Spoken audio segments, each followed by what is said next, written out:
para rezar, subiu ao monte das oliveiras para chorar e entrar em agonia.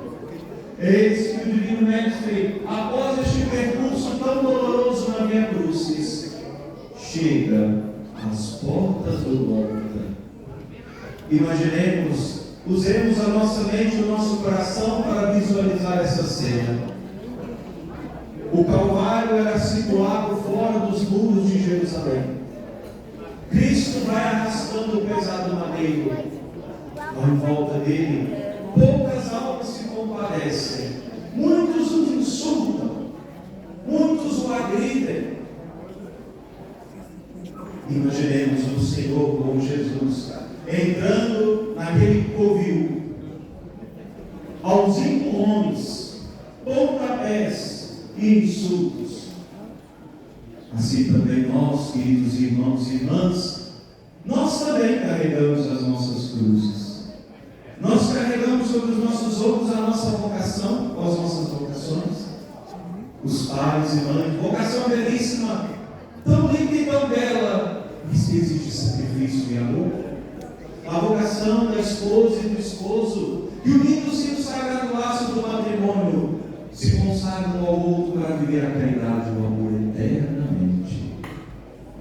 As vocações sacerdotais, que deixam tudo, deixam o conforto de si, deixam de ter uma família própria para terem uma grande família, muitos filhos, que se consomem e se entregam por amor a nós, por amor a Cristo em nós, aos sacerdotes que, através de suas mãos consagradas, nos trazem o Cristo a cada santo sacrifício da missa, por não vir descido do céu, poder este que nem os anjos, por tantos que nos rodeiam, têm o poder de, por suas mãos consagradas, ser ponte entre o céu e a terra.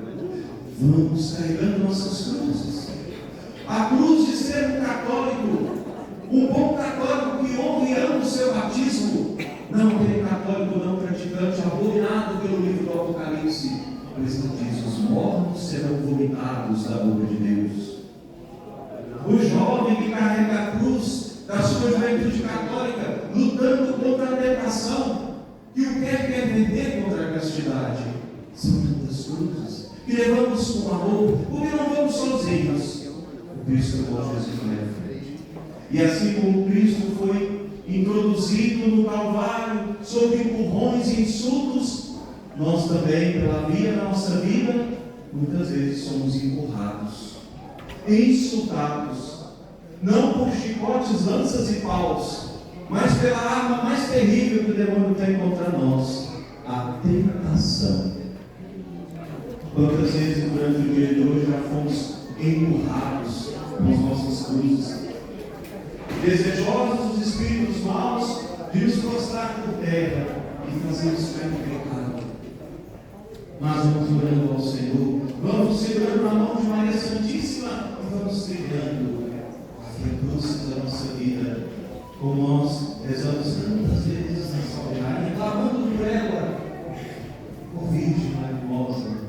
Até clamamos em suas finieres. Nós nos clamamos, nós que somos heredados, filhos de Eva. Gementes advertes e um animal, neste mar de lágrimas, giramos de Deus. Não importa quantas vezes o mal, com suas tentações, te empurra para fora da graça de Deus.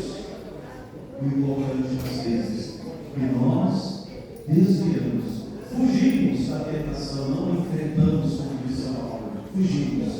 E se caímos sobre o peso da cruz, buscamos os sacerdotes que renovam as nossas forças no sacramento da penitência, para com Cristo, depois do encontro com Maria. Ele não é pecador, é vítima. Mas nós, pecadores, após uma boa unção individual, ao ouvir aquelas doces palavras, só porque eu te abençoo, pegamos as nossas cruzes e continuamos a nossa vida. Cristo vai sendo colocado para fora da terra, que tanto ama a terra santa, introduzido num lugar de morte. Imaginemos a terceira pedra do Senhor, já dentro do Calvário, esmagado pelo peso daquela cruz, não só de madeira, mas formada pelo teu pecado, pelo seu e pelo nosso pecado. De dia a dia, aquele pecado que fazemos em público às escondidas, é uma farda a mais, a mostrar o rosto do Divino Mestre por terra, a mostrar as suas mãos que seguram o mundo, agora mostrados no pó da terra. Se cairmos em pecado, Deus nos livre. Busquemos o reerguimento pela graça de Deus, da confissão e de uma vida reta. O Divino Mestre agora é posicionado em pé sobre empurrões. Suas vestes são rasgadas com violência, vestes que já estavam coladas a seu corpo em muitas partes em carne viva, as costas flageladas, os ombros dilacerados pela cruz, a veste que se acomodava com o sangue que se coagulava, agora é arrancada com violência. Maria testemunha tudo isso. Ela vê aqueles algozes rasgar o manto de Jesus em pedaços, ao lançar sorte sobre a túnica que talvez ela mesma mostrou, mas permanece estalacmada, de pé firme. Por isso é um convite nosso a pegar a Maria quando as nossas pernas não tiverem as forças de se posicionar de pé diante de Deus. Cristo é despido de suas vestes, a divina inocência exposta ao ridículo. O pecado também nos despe. O pecado arranca a nossa dignidade de filhos de Deus, nos veste com trapos quando não zomba da nossa nudez. Assim foi o demônio no jardim do Éden. Adão e Eva, que viviam na graça de Deus pelo pecado, agora se consideram luz e se escondem de Deus. Cristo não se esconde do nosso olhar, permanece firme, para mostrar para nós, e nas vezes em que o pecado vai arrancando a nossa dignidade e vai nos afastando da graça de Deus, olhemos para Ele na esperança de vencer, de luta. A glória é chamada a lutar.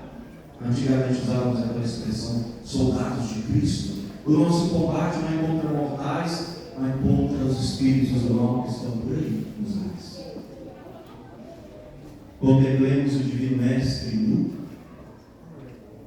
aos olhos da Santíssima Virgem, sua mão. Quando você peca, quando eu peco, quando nós pecamos, nós expomos Jesus ao ridículo. Quantas vezes nós participamos do santo sacrifício da missa? Quantas vezes as pessoas olham para nós e nos veem como católicos e de repente elas nos pegam no flagra cometendo um pecado? Ó testemunho nosso que poderia ajudar a salvar almas, testemunho agora que ajuda a pervertê-las.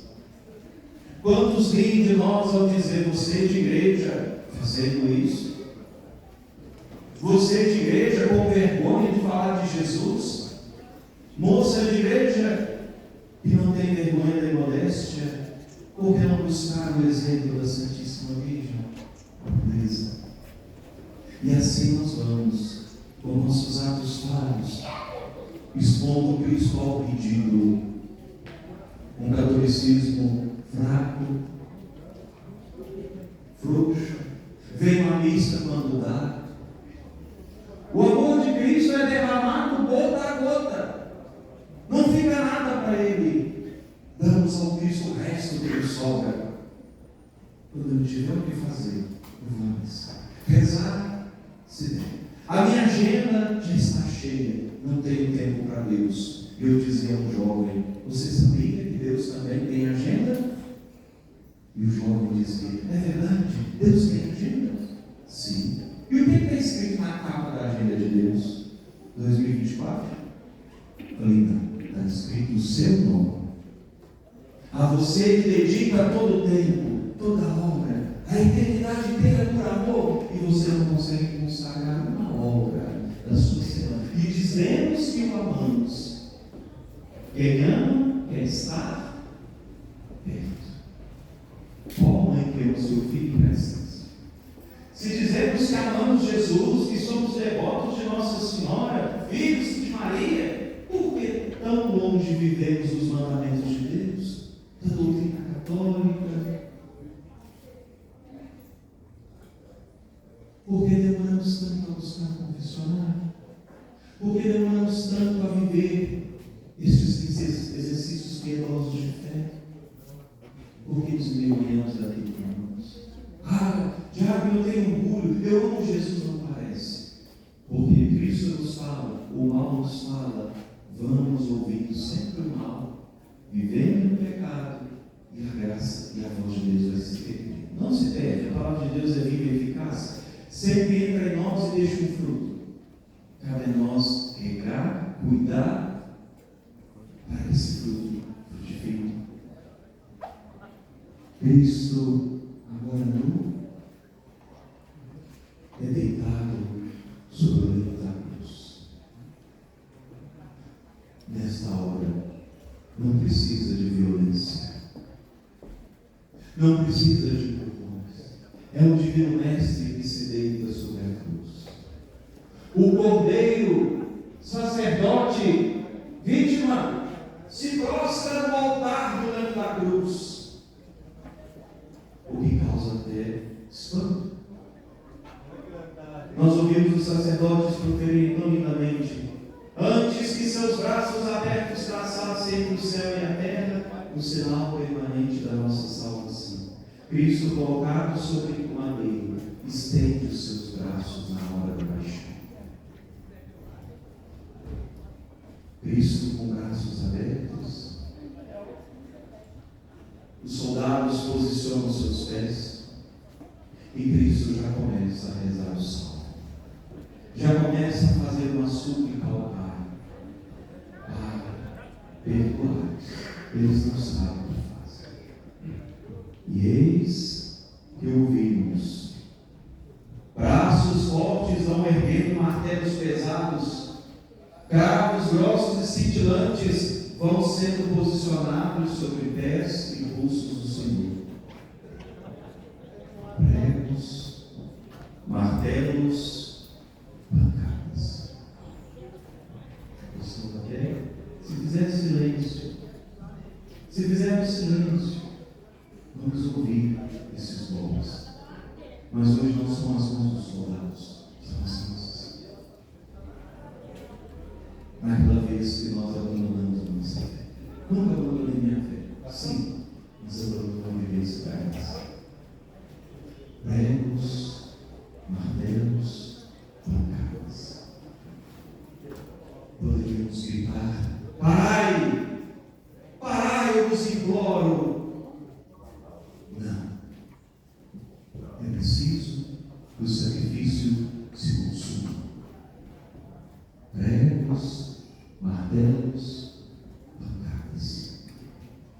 Cristo não rezou: Pai, perdoai-os, assim tão suavemente, tão poeticamente como vimos. Foi entre gritos e gemidos, porque os cravos, ao penetrar a região do pulso, atingem o nervo médio, o que causa uma dor lacinante, como se fosse uma dor de dente no nervo expulso. Seus pés são unidos e cravados. Cristo gritava por nós e ainda continua gritando no sacrário: vinde a mim, vós que estáis cansados, vinde a mim, vós que estáis deprimidos, vinde a mim, vós que não achais sentido para a vida, vinde a mim, vós que se sentis sozinhos, vinde a mim, vós que estáis cansados, fatigados, sobre o peso da sua missão, da sua vocação. Vinde a mim e encontrareis repouso. Quantas vezes egoístas a gente passa em frente a uma igreja, 10, 11 horas da noite, voltando do trabalho, a igreja está fechada, mas muitas vezes a capela do Santíssimo tem uma janela próxima ao sacrário e você consegue ver o reflexo da lâmpada vermelha do sacrário naquela janela, 3 horas da manhã. A sensação que bate na gente é: Ele está no meio de nós. Não estou sozinho. Ele vela por mim. Ele me ama. Por isso se deixou se prender. Aquele que nos deu a liberdade de amá-lo ou não amá-lo se prende por amor a nós. Após dobrar os trapos, o madeiro é erguido. Ao ser colocado na cova, a base, o corpo do Cristo sofre um golpe, um tranco, uma projeção para baixo. Os cravos das mãos vão ainda dilacerando ainda mais aquela dor. Seus pés agora estão apoiados nos cravos. Seu corpo é projetado para frente. O Divino Mestre, para respirar, e isso nós podemos comprovar, fazendo essa experiência em casa, dos braços abertos.